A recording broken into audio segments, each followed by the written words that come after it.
देखिए आज हम लोग क्या स्टार्ट कर रहे हैं, क्रिया को स्टार्ट कर रहे हैं। अच्छा, क्रिया के बारे में पता है, क्रिया होता क्या है, से बताइए।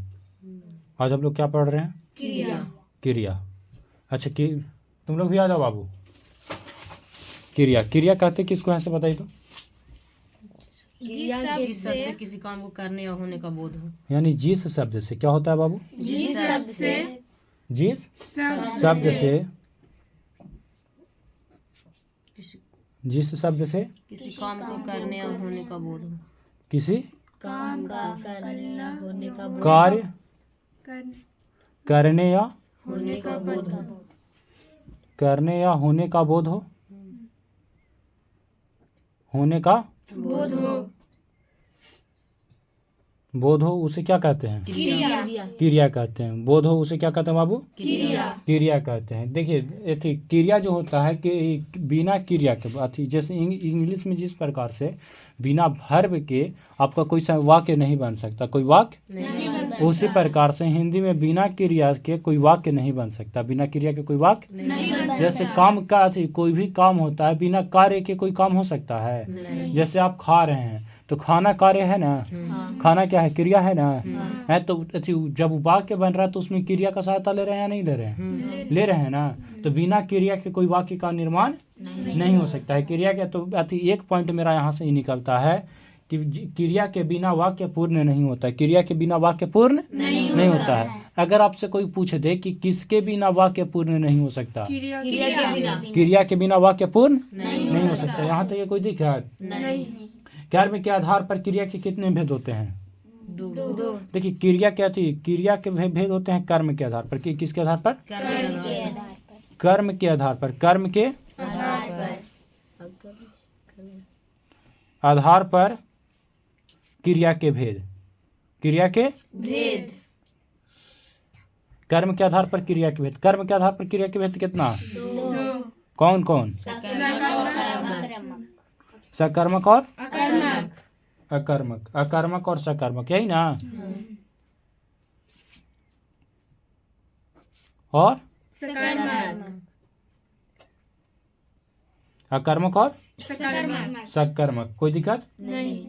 पहला मेरा क्या है, अकर्मक, और दूसरा क्या है, सकर्मक। पहला अकर्मक और दूसरा क्या है बाबू, सकर्मक। तो हम लोग इसको पढ़ लेते हैं। सबसे पहले हम अकर्मक को पढ़ते हैं, है ना।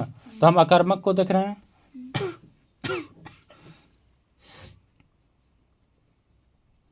अकर्मक क्रिया। अच्छा आप लोग बताइएगा अकर्मक क्रिया किसे कहते हैं। जिस क्रिया का फल कर्ता पर पड़ता हो।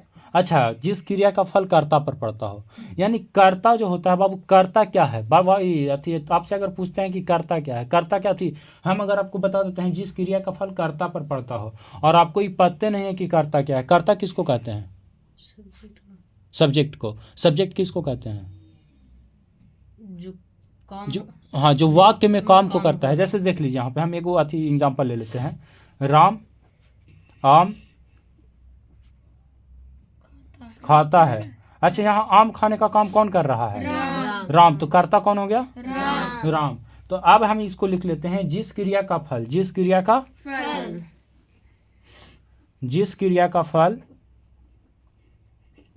क्रिया का फल कर्ता पर पड़े, जिस क्रिया का फल कर्ता पर पड़े, कर्ता पर पड़े, वह अकर्मक क्रिया कहलाती है। वह कौन सा क्रिया कहलाती है,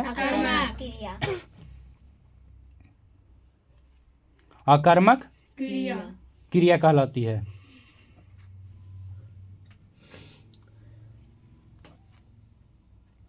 वह अकर्मक क्रिया कहलाती है। जैसे अब देखिए बता रहे हैं, जैसे अकर्मक क्रिया जिसका क्या थी, जिसका फल कर्ता पर पड़े, यानी कर्ता यानी जो वाक्य में जो काम कर रहा है उस पर उसका क्या थी, फल क्या हो, पड़े। कोई दिक्कत नहीं। जैसे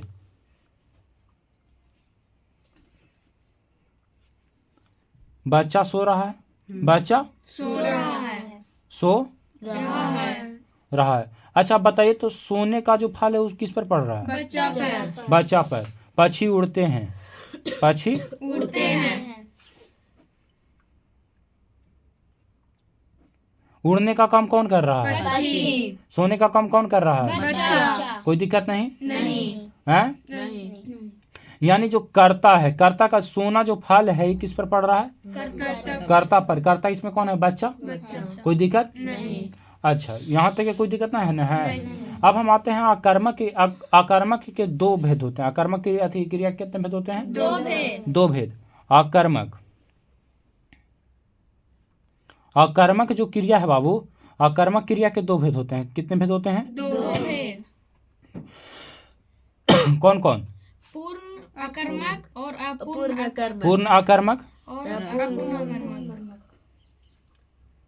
और दूसरा अपूर्ण अकर्मक। अपूर्ण अकर्मक। आकर्मक। कोई दिक्कत? नहीं अच्छा, अब पूर्ण आकर्मक और अपूर्ण आकर्मक। अच्छा, पूर्ण आकर्मक किसको बोलते हैं? ये क्रियाएं अपने आप में पूर्ण होती है। अब पूर्ण किसको बोलते हैं? जो अपने आप में क्या होता है? पूर्ण होता, अपने आप में पूर्ण होता है। जैसे मान लीजिए शेर दहाड़ता है, अपने आप में न दहाड़ता है। कोई दिक्कत? माली हंस रहा है, माली अपने आप में न हंस रहा है। कोई दिक्कत? जो अपने आप में हो रहा है, जो अपने आप में कोई क्रिया पूर्ण हो रहा है। कोई दिक्कत नहीं। अपूर्ण किसको बोलते हैं? जैसे मान लीजिए अभी एक चीज बताते हैं, तुम पढ़ रहे हो, हैं? तुम पढ़ रहे हो, तुम पढ़ रहे हो ना, पूर्ण है ना।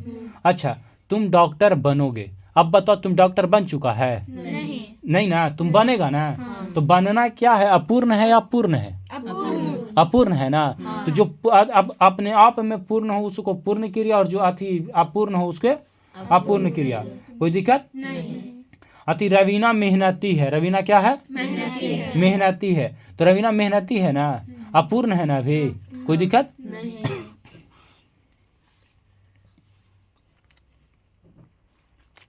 यहाँ तक कोई दिक्कत ना है। देखिए हो गया ना, कोई दिक्कत है यहाँ तक? नहीं हम इसको इस प्रकार से समझ सकते हैं बाबू कि इसमें अब बताइए, तो बच्चा सो रहा है, बच्चा सो रहा है। अब बच्चा है, ये क्या हो गया? कर्ता हो गया। कर्ता। सोना क्या हो गया? क्रिया हो गया। इसमें कर्म नहीं ना है। यानी जिसमें कर्म नहीं हो वो अकर्मक, जिसमें कर्म नहीं हो अकर्मक, और जिसमें कर्म हो वो सकर्मक। अब हम लोग इसका डिफिनेशन आप अपने से बोल दिए हैं, लिख लीजिएगा ना। इसका भी आप अपने से लिख लीजिएगा ना। कोई दिक्कत नहीं। अब आ जाता है हम लोग किस क्रिया में? सकर्मक क्रिया में। किस क्रिया में? सकर्मक क्रिया। यानी जिसमें बाबू कर्म रहे, यानी जिसमें क्या रहे? इसमें खाली क्या रह रहा था? कर्ता रह रहा था। अब कर्ता के साथ क्या रहेगा? कर्म भी रहेगा। यानी जिस क्रिया का फल पहले कर्ता पर पड़ रहा था ना आकर्मक में, अब जिस क्रिया का फल किस पर पड़ेगा? कर्म पर। जिस क्रिया का फल किस पर पड़ेगा? कर्म पर। कर्ता पर पड़े तो अकर्मक, कर्म पर पड़े तो सकर्मक। कोई दिक्कत नहीं कोई दिक्कत नहीं ना। यानी हम यहाँ पे लिख ले, हैं? जिस क्रिया का फल कर्म पर पड़ता है,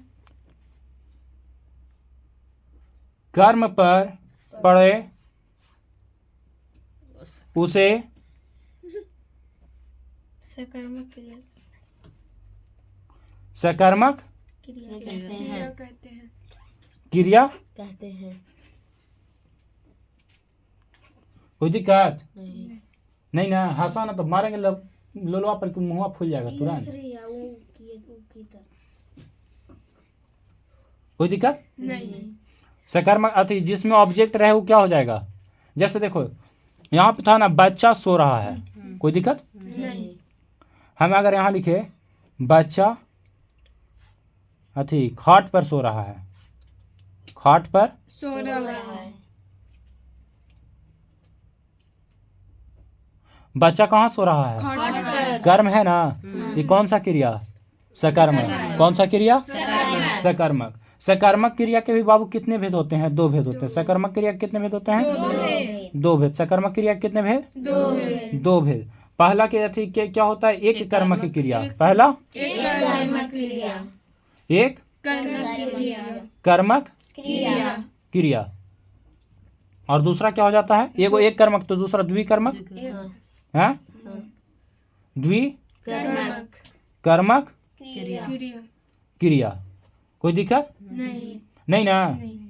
अब बताइए, एक कर्मक में एक कर्म और दो कर्मक में दो कर्म। जैसे कविता थी, कविता ने भोजन बनाया, कविता ने भोजन बनाया। अच्छा, कविता का काम क्या है? भोजन बनाना।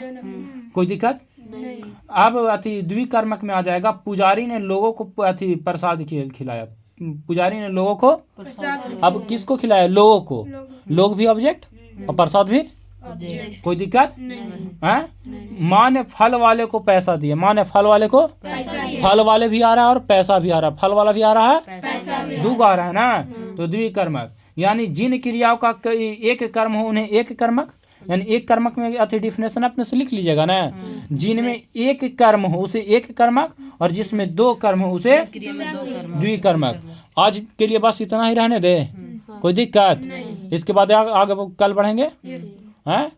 वीडियो देख लीजिएगा, जिसको समझ में नहीं आया हो।